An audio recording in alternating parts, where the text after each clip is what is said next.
Assalamualaikum warahmatullahi wabarakatuh. Channel ini menceritakan alur cerita dari buku cerita silat yang ada. Karena hanya alur cerita, maka disarankan untuk membaca bukunya secara utuh. Untuk menambah semangat, saya mengharapkan dukungan pada channel ini dengan cara subscribe, like, comment, and share kepada teman-teman. Kali ini saya menceritakan alur cerita Cinta Bernoda Darah, lanjutan dari cerita Suling Emas, karangan Asmaraman Kopingho. Jilid 1. Puncak Gunung Taisan yang menjulang tinggi hampir selalu tertutup awan. Puncak Taisan terlalu tinggi, terlalu susah didaki, terlalu banyak bahayanya. Binatang buas, jalan yang licin, jurang yang curam, darah yang mengeluarkan gas, dan hawa dingin yang membekukan darah. Pagi hari itu amat cerah. 5 orang Tosu Kulunpai bergerak cepat mendaki puncak Taisan dengan ilmu meringankan tubuh injak rumput seperti air. Sesampainya di puncak, ternyata sudah ada 2 rombongan yang telah mendahului mereka. Angkun Tonjin beserta 4 adiknya seperguruan dari Kulunpai, Kon Bin Chu beserta 6 adik seperguruannya dari Hwasanpe, dan Lengso Suhu beserta 3 adik seperguruannya dari Butongpai saling menghormat. Pada saat itu terdengar suara tertawa nyaring dan merdu. Semua orang menjadi kaget, memandang ke kanan ke kiri, namun tidak tampak seorang pun manusia. Kami orang-orang Hwasanpe tidak takut terhadap segala siluman, Kong Cheng Chu berkata keras sambil melirik ke kanan ke kiri. Begitu suara berhenti, tiba-tiba telah berdiri seorang wanita yang amat cantik di depan Ko Ken Chu sambil tertawa. Sungguh seorang wanita yang amat cantik, pakaiannya dari sutra, tipis. Begitu dia muncul, tercium bau harum seperti taman bunga. Wanita ini menggerakkan kepalanya dan kedua pergelangan lengan dan leher Kong Cheng Chu sudah terlibat rambut. Kong Cheng Chu menggerakkan seluruh tenaganya untuk melepaskan diri. Usahanya sia-sia. Wanita cantik itu cepat sekali mulutnya mendekati tengkuk leher Kong Cheng Chu, lalu menggigitnya. Terus menghisap Kong Cheng Chu, mengeluarkan jerit mengerikan, berkelojotan, dan nyawanya telah melayang meninggalkan raganya. Melihat keadaan Kong Cheng Chu yang sudah menjadi mayat, Ko Bing Chu cepat menyambar dan memeluk adik termudanya itu dan penuh kesedihan. Adapun 3 orang adik seperguruan lainnya berdiri dan menerjang tanpa perintah Kong Bing Chu. Cuh, terdengar orang meludah. Ho, Dewi Rambut Harum, kau jangan berpesta sendiri. Kemudian orang itu meludah ke arah Weso Butongpai. Leng Li Weso marah dan menyerang. Tiba-tiba terdengar suara keras dan pedang di tangan Leng Hi Weso sudah terlepas jatuh. Kemudian pengemis itu meludah terus ke arah Leng Hi Weso. Pengemis keji, lepaskan sute kami. Leng Lo Weso dan 2 orang adik seperguruannya cepat mencabut pedang dan menerjang pengemis itu. Pengemis itu menangkis pedang dengan tongkatnya sambil meludahi setiap datang yang menyerang. Hebat kepala Weso yang terkena ludah menjadi bolong, dan dari situ keluar darah bercampur otak sehingga Weso itu sudah tewas. Mana Tosu-Tosu bau dari Kulonpai? Hihihihi, pengemis mata 1, dengar itu setengkorak hidup juga datang, bakar rame sekarang. Wanita rambut harum itu tertawa. Tiba-tiba tanah berikut batu berhamburan terbang dan tahu-tahu di tanah itu sudah berlubang besar dan dalam keadaan meluncur cahaya seperti kilat dan terbang ke arah 5 orang Tosu Kulonpai. Cepat kelima Tosu melompat ke belakang, mencabut pedang dan menangkis. Terang, terdengar bunyi nyaring. Bunga api berhamburan, disusul melayangnya 3 batang pedang. Kemudian terdengar jerit mengerikan dari para Tosu yang telah roboh mandi darah. Dari leher sampai perutnya terdapat luka goresan yang panjang, luka yang amat mengerikan. Mereka semua maklum bahwa kalau dilanjutkan, mereka semua pasti tewas. Seperti ada yang memberi komando, Ang Kun Tojin, Kong Binchu, dan Leng Weisyo melompat pergi meninggalkan para sutenya yang sudah tewas. Mereka pun menderita luka berat. Kini Dewi Rambut Harum, Tengkorak Hidup, dan Pengemis Mata Satu berselisih siapa berhak mendapat bimbingan manusia dewa Bukek Xiansu, dan sepakat untuk bertarung bertiga. Siapa yang menang dialah yang berhak. Kini mereka berdiri membentuk segitiga, memasang kuda-kuda dan tidak bergerak. Amat tegang seluruh urat saraf ketiga orang itu. Mereka sudah bersiap untuk melakukan terjangan atau menghadapi serangan lagi. Tiba-tiba wajah mereka bergerak dan perhatian mereka tertarik pada bunyi suling yang merdu. "Tunda dulu urusan kita," kata Pengemis Mata Satu, dan semua memandang ke arah datangnya suara suling. "Inikah orangnya yang memakai nama Suling Emas?"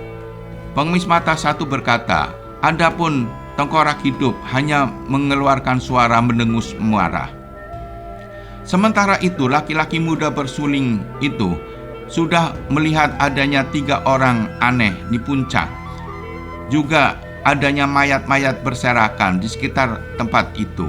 Suling Emas berhenti. "Keji sekali. Tengkorak Hidup, pinjam senjatamu sebentar untuk mengubur mereka." Langsung Suling Emas menerjang Tengkorak Hidup dengan sulingnya dan segebrak saja senjata Tengkorak Hidup sudah berpindah tangan dari Tengkorak Hidup, tak bisa merebut kembali. Lalu Suling Emas mengubur semua mayat yang ada dengan cepat tanpa memperdulikan ketiga orang sakti itu. Tengkorak Hidup yang merasa terhina menyerang Suling Emas yang sedang mengubur mayat dari belakang dengan melempar 13 pedang pendek. Namun Suling Emas tanpa menoleh mengebutkan sabit Tengkorak Hidup. Terdengar bunyi trang-tring tanpa henti, mengubur mayat dan pedang pendek itu berjatuhan. Setelah selesai mengubur mayat, senjata sabit Tengkorak Hidup dikembalikan.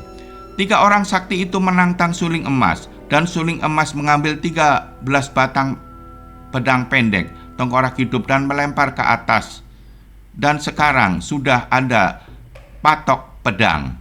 Suling Emas berdiri di atas patok dan berkata, "Saya mau melayani di atas patok, dan siapa yang turun patok berarti kalah." Cerewet! Tengkorak Hidup menyerang, dan sabitnya menyambar dan bertubi-tubi menyerang dari segala jurusan. Bentuk sabitnya berubah menjadi segulung sinar putih menyilaukan mata. Suling Emas membalas dengan serangan ke arah kaki. Kipasnya mengancam kepala dan menyampok sabit. Terpaksa Tengkorak Hidup melompat mengelilingi patok-patok pedang itu. Karena Suling Emas berusaha keras memaksa Tengkorak Hidup turun dari patok dengan penyerangan yang selalu ditujukan kepada kakinya yang menginjak gagang pedang. "Tengkorak Hidup, serahkan si ganteng kepadaku." Dewi Rambut Harum memekik, dan wanita itu pun melompat ke atas pedang. Dari belakang rambutnya menyambar ke arah Suling Emas. Namun Suling Emas memiliki kegesitan yang mengagumkan. Begitu rambut Dewi menyambar ke tubuhnya, sudah melayang ke kiri, kipasnya mengebut muka, dan sulingnya di bawah menotok dada Dewi Rambut Harum. Wanita itu mengelak cepat dan merasa kepalanya panas seperti rambutnya dicabut. Pengemis Mata Satu merasa ini merupakan penghinaan bagi 6 setan dunia yang tak terkalahkan. Maka dia pun ikut menyerang dengan tongkat dan ludahnya. Suling Emas mengeluh dalam hatinya, namun ia harus akui kehebatan 3 orang tokoh selama hidupnya. Baru kali ini ia lihat, belum 20 jurus, ia sudah terdesak hebat. Tiba-tiba terdengar suara keras. 3 orang sakti itu bercungkir balik dan berlompatan keluar dari lingkaran patok.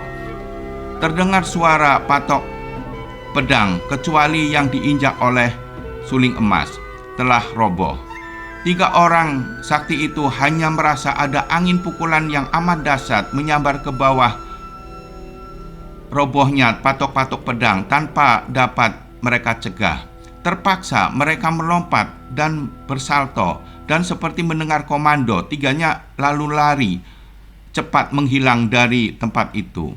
Suling emas terheran-heran, dia melompat turun dan tangannya meraup 13 pedang pendek, lalu melontarkan ke arah menghilangnya tengkorak hidup sambil berseru, "Iblis hitam, bawa pergi pedang-pedangmu." Terdengar suara yang menarik napas panjang. Suling emas cepat membalikan tubuhnya dan bulu tengkuknya berdiri ketika dia melihat seorang kakek yang sudah berdiri di depannya. Dia merasa seram karena tak mungkin ada orang betapapun saktinya dapat mendekatinya tanpa dia mendengarnya sama sekali. Apakah kakek itu pandai menghilang? Dengan pandangan mata penuh selidik dia menatap kakek itu. Ternyata kakek itu manusia dewa Bukek Xiansu. Suling emas berlutut mengucapkan terima kasih telah mendapat pertolongan dan mengabarkan gurunya sastrawan gila sudah meninggal. Bukek Xiansu menurunkan ilmu yang sudah beberapa kali dicoba diturunkan namun hasilnya gagal. Pertama, tenaga emas suara sakti dengan cara beradu suara suling dan Kim. Terdengar suara Kim memberi petunjuk kepada suara suling untuk mengatasinya. Namun suling emas bisa melayani sampai 58 jurus. Kedua, ilmu sastra angin dan mega yang belum pernah dimengerti orang. Bukek Xiansu menulis huruf dari sajak ajaran Konghucu di udara, dan suling emas memahami gerakan tangan dan kaki Bukek Xiansu adalah gerakan ilmu silat. Karena suling emas sering membaca kitab tanpa terasa, sudah lewat 100 huruf dihafal sehingga dapat meniru gerakan Bukek Xiansu. Sudah cukup. Tuhan Maha Adil, tidak percuma aku bercapek-capek kemari. Ternyata sastrawan gila mengirimkan muridnya yang punya bakat luar biasa. Murid mohon petunjuk. Kembali suling emas duduk di depan manusia dewa. Suling emas, dengarlah. Manusia mengejar ilmu.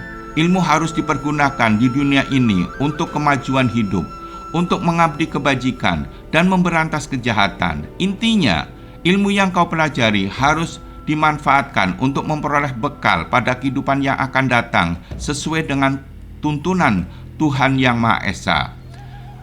Apa artinya mempelajari ilmu kalau tak mampu mempergunakan sebagaimana mestinya? Apa pula artinya puluhan tahun mempelajari ilmu kalau semuanya itu kelak dibawa mati? Karena itulah ilmu harus kau ajarkan kepada orang lain, atau kau tulis sehingga dapat menjadi warisan generasi yang akan datang. Ingatlah, sebaik-baik manusia itu manusia berilmu yang mengajarkan ilmunya kepada orang lain. Dan sesungguhnya ilmu yang kau berikan kepada orang lain dan bermanfaat itu akan bermanfaat di kehidupan mendatang. Sementara si penerima ilmu akan menyesuaikan dengan akhlak, watak, adab, dan kemampuan masing-masing. Akhlak itu kehendak jiwa yang dengan mudah melakukan perbuatan karena kebiasaan. Watak itu sifat batin yang mempengaruhi pikiran, perilaku, budi pekerti, dan tabiat manusia. Sedangkan adab itu kesopanan, keramahan, dan kehalusan budi pekerti. Akhlak dan watak hanya bisa dilihat dari adab keseharian, dan ingat, akhlak dapat membuat sebuah peradaban terbangun atau runtuhnya peradaban. Perkuatlah akhlakmu berdasarkan pengenalan pada dirimu sendiri dengan cara introspeksi, siapa sebenarnya aku ini. Kemudian persaudaraan, karena sesungguhnya manusia berasal dari zat yang sama dan merupakan penciptaan yang sempurna. Selanjutnya, persamaan derajat, karena sesungguhnya semua manusia mempunyai derajat yang sama. Itulah keadilan Sang Pencipta. Maka tegakkanlah keadilan selama hidupmu, serta tolong-menolong dalam kebaikan tanpa membedakan satu sama lainnya. Dan yang terakhir, toleransi sesuai dengan petunjuk Tuhan. Namun demikian, manusia selalu dikuasai pikiran dan pertimbangan. Maka jangan bosan selalu minta petunjuk kepada Tuhan, karena Tuhan Maha tahu akan segalanya. Suling emas, ingatlah bahwa hidupmu hari ini tidak akan bisa kau ulangi. Berbuatlah yang terbaik apa yang bisa kau lakukan di setiap harinya. Bukek Xiansu merasa puas dan minta suling emas untuk turun gunung. Bukek Xiansu memandang ke arah turunnya suling emas. Anak muda yang luar biasa, pantas sastrawan gila menjadikannya murid.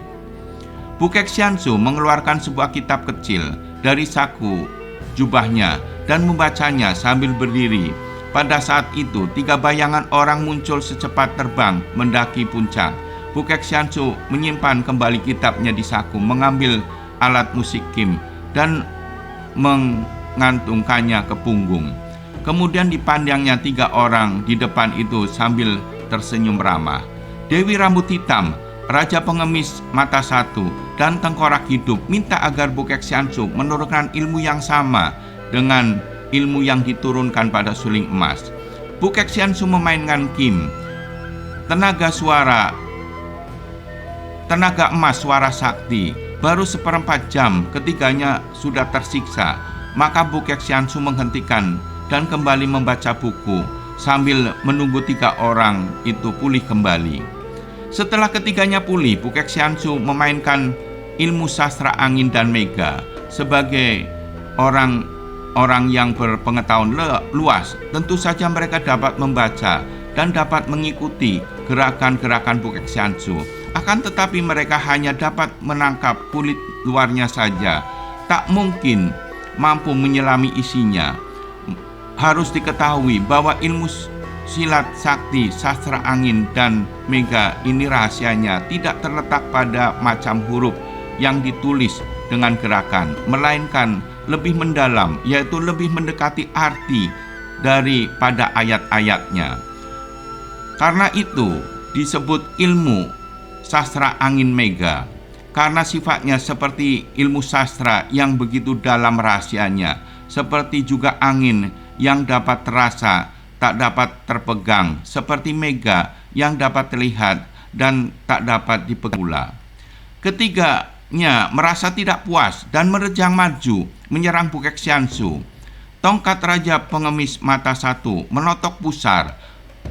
Rambut Dewi rambut harum menghantam 9 jalan darah di leher, dada, dan pundak, sedangkan sabit di tangan tengkorak hidup membacok kepala. Semuanya merupakan serangan maut, dan semuanya penyerangan itu dengan tepat mengenai sasaran. Sambil mengeluh panjang, Bukek Xiansu roboh.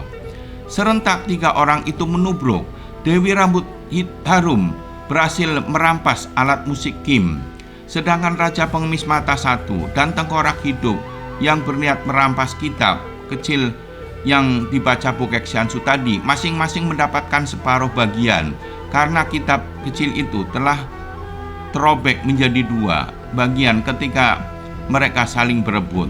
Kemudian sambil tertawa mereka melempar tubuh Bukek Xiansu yang dikira mati ke dalam jurang. Akan tetapi tiba-tiba suara tertawa mereka terhenti. Mereka bertiga terhuyung-huyung hampir roboh. Angin kencang mendorong ketiganya datang menyerang mereka dari arah dalam jurang. Ketiganya kaget dan ketakutan, cepat kabur meninggalkan puncak Taishan.